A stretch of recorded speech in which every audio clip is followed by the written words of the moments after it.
अम्मा बाद फ़अऊज़ु बिल्लाहि मिनश्शैतानिर्रजीम बिस्मिल्लाहिर्रहमानिर्रहीम वमा आताकुमुर्रसूलु फ़ख़ुज़ू वमा नहाकुम अन्हु फ़न्तहू वत्तक़ुल्लाह इन्नल्लाह शदीदुल इक़ाब सदक़ल्लाहुल अज़ीम। आज आप हज़रात के सामने तीन अहम मसाइल आप हज़रात के सामने अर्ज़ करने हैं। नंबर एक, नर से जुफ्ती कराने पर जो लोग उजरत लेते हैं उसका हुक्म। नंबर दो, इंजेक्शन के ज़रिए जानवरों को हमला कराते हैं उसका हुक्म। नंबर तीन, आजकल जो बयाना दिया जाता है शरीयत में उसकी क्या हैसियत है। नंबर एक, पहला मसला जो मैंने अर्ज़ करना है वो ये है, आजकल रिवाज है कि लोगों ने बैल पाल रखे हैं, भैंसे पाल रखे हैं, बड़े बड़े बकरे पाल रखे हैं। फिर लोग अपनी बकरियां ले जाते हैं, भैंसें ले जाती हैं और गाय अपनी ले जाते हैं और वहाँ से जाकर वो लोग नर छोड़ते हैं तो वो लगवा के आते हैं अपने जानवर, फिर उसको उजरत दे के आते हैं। जिसका बैल हो बकरा हो उसको पैसे देते हैं। रसूल करीम सल्लल्लाहु तआला अलैहि वसल्लम का फरमान गिरामी भूल जाते हैं कि हुजूर पाक सल्लल्लाहु अलैहि वसल्लम ने क्या फरमाया। मुस्लिम शरीफ जिल्द नंबर 2 सफ़ा नंबर 18 के अंदर अन जाबिर इब्न अब्दिल्लाह रज़ियल्लाहु तआला अन्हु यक़ूल नहा रसूलुल्लाह सल्लल्लाहु तआला अलैहि वसल्लम अन ज़िराबिल जमल। मुस्लिम शरीफ के अंदर है, हज़रत जाबिर बिन अब्दुल्लाह रज़ियल्लाहु तआला अन्हु रावी हैं। फरमाया कि रसूल करीम सल्लल्लाहु अलैहि वसल्लम ने मना फरमाया है ऊँट कुदवाने की उजरत लेने को। तो भाइयों, ये जो लोग नर रखे हुए हैं और मादा के ऊपर कुदवा के फिर पैसे लेते हैं, ये उजरत लेना हराम है। अच्छा खासा अपना हलाल कारोबार को हराम कर बैठते हैं और फिर हमारे पास आते हैं, मौलवी साहब कोई दम दरूद बताएं, कोई वजीफ़ा बताएं, बरकत नहीं है। भाई, जब तुम पाक पैगम्बर सल्लल्लाहु तआला वसल्लम से आप सल्लम की हुक्म उदूली करोगे, आप सल्लम की मना की हुई चीज़ को तुम करोगे तो फिर कैसे बरकत होगी। अल्लाह का कुरान कह रहा है वमा आताकुमुर रसूलु फ़ख़ुज़ू वमा नहाकुम अन्हु फ़न्तहू। जो मेरा पाक पैगम्बर दे उसे ले लो, जिससे रोके उससे रुक जाओ। अल्लाह के नबी ने रोका है, नहा रसूल सल्लम अन ज़िराबिल जमली। मसले की वजाहत हो गई कि भाइयों, जब आप भैंस ले जाओ लगवाने की खातिर, बकरी ले जाओ लगवाने की खातिर, या गाय ले जाओ लगवाने की खातिर, या ऊँटनी ले जाओ, मसले को याद रखना, ना पैसे देना आपका जायज़ है।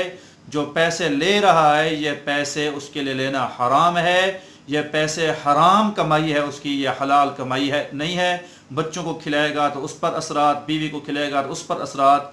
आज से जो हो गया, हम तौबा करें, अल्लाह पाक हमें इस हराम कमाई से महफूज फरमाए। नंबर 2, भाइयों, आजकल बहुत ज़्यादा ये रिवाज है, आपने देखा होगा, ये जो आजकल डॉक्टर हैं जानवरों के, तो उनके पास एक बस्ता होता है और वो जा रहे होते हैं इंजेक्शन लेकर टीका रखने की खातिर कि भैंस को गावन करना होना है, लिहाजा भैंस उठी हुई है और नर तो मौलवी साहब ने रोका है कि पैसे दे के जुफ्ती ना करवाना। तो डॉक्टर जाते हैं टीके के ज़रिए हमला करके आते हैं, इंजेक्शन रखते हैं मादा को। तो भाइयों, ये बात याद रखना कि इस इंजेक्शन रखने की शरीयत के अंदर कुछ न कुछ हद तक इजाज़त है। इंजेक्शन रखने वाला अमल दुरुस्त है क्योंकि इस वजह से कि ये जो इंजेक्शन रखने वाला अमल है या हुर्मत वगैरह के अहकाम इंसानों के लिए हैं, जानवरों के लिए नहीं। यही वजह है कि जानवरों के यहाँ माँ नहीं होती, बहन नहीं होती, भाई नहीं होता, बेटा नहीं होता। और इसके ज़िमन में मसला भी समझ में आ गया। जो लोग कहते हैं जी बकरी ने हमारे फल दिया था, फिर वो बकरा हो गया, अब वो अपनी माँ पे चढ़ रहा है। तो भाइयों, ये जानवरों के अंदर हुर्मत के अहकाम नहीं होते, माँ बेटे के अहकाम नहीं होते। वो चढ़ रहा है तो कोई हर्ज नहीं है। हाँ जी, वो अपनी बहन पे चढ़ रहा है, कोई हर्ज नहीं है। जानवरों में हुर्मत के अहकाम नहीं है। तो इंजेक्शन जो रखा जाता है, इंजेक्शन के ज़रिए जो भैंसों को और गाय को ख़ास किस्म के बीज रखे जाते हैं, ये अमल दुरुस्त है, इसका रखना जायज़ है। हवाला और आपको कोई किताब ना मिले तो हमारे उस्ताद मोहतरम हैं हज़रत अक़दस मुफ्ती मोहम्मद ताहिर जालंधरी दामज़िल्लुहुल आली, उनकी किताब है दर्स हदीस मुस्लिम शरीफ, तो उनके अंदर आपको इसका हवाला मिल जाएगा। नंबर 3, नंबर 3 और आखिरी मसला है, उसको भी याद रखें। हज़रत शाह वलीउल्लाह रहमतुल्लाह अलैह ने अपनी किताब हुज्जतुल्लाहुल बालिग़ा के अंदर हदीस नक़ल की है कि नहा रसूलुल्लाह सल्लल्लाहु अलैहि वसल्लम अनिल उर्बान, कि आप सल्लल्लाहु तआला अलैहि वसल्लम ने उर्बान से मना फरमाया है। उर्बान क्या है? या उर्बान को उर्दू के अंदर कहते हैं बयाना। ये बयाने से मना फरमाया है, बयाना खाने को मना फरमाया है। फिर आगे यकदुमा आगे लिखा है इसकी सारी तफसील कि बयाना क्या होता है कि एक बंदा कोई चीज़ लेने की खातिर गया, सौदा तय हुआ, तो उसने अपनी समन यानी कीमत में से कुछ रुपए दिए कि ये चीज़ मेरी हो गई, फिर उसको जब देगा तो ये कीमत कम करके उसको देगा। इसको कहते हैं बयाना। हमारे यहाँ आमतौर पर ये चल रहा है। देखें ये जो बयाना है, बयाना मिसाल से बात जल्दी समझ में आती है कि एक बंदा प्लाट लेने गया, 10 मरले का प्लाट है, ये जी 10 लाख रुपए का है। सौदा तय हो गया 10 लाख, ठीक है जी, मैं आपको इंशाल्लाह 20 दिन के बाद 10 लाख लूँगा। ये 50,000 रुपये मेरा बयाना हो गया। असल में लिखने के लिए बयाना होता है, लेकिन हम जब आम उर्फिया तौर पर बयाना बोला जाता है। 50,000 बयाना दिया और कीमत तय हो गई, सौदा पक्का हो गया। अब ये आया बेचारा, पैसे बन नहीं पाए प्लाट के, तो अब ये प्लाट नहीं लेना चाह रहा। अब ये प्लाट नहीं लेना चाह रहा, तो जो आदमी प्लाट बेच रहा था वो 50,000 रुपये जेब में रखता है कि जी चलो प्लाट तो नहीं लिया, अब ये 50,000 बयाना तो ख़त्म, ये तो उसूल है व्यापार का। ये 50,000 रुपये किस चीज़ के बदले में रख रहा है? प्लाट तो उसने लिया नहीं, ये उसका हक है, ये उसकी क़ीमत उसको वापस करनी है मेरे भाइयों। हाँ, ये मुश्तरी को वापस करें जो आदमी ख़रीद रहा था। अगर आपने वापस नहीं किए, ये हुकूकुल इबाद है, क़यामत के दिन ये आपका गिरबान पकड़ेगा। यह आमतौर पर भैंसों के व्यापार में होता है ऐसा। भैंसें लेने जाते हैं और मालिक को 5,000 देते हैं, वापस आते हैं, भैंस के पैसे बने नहीं भैंस ली, तो वो खुश होता है, मालिक के 5,000 तो बच गया।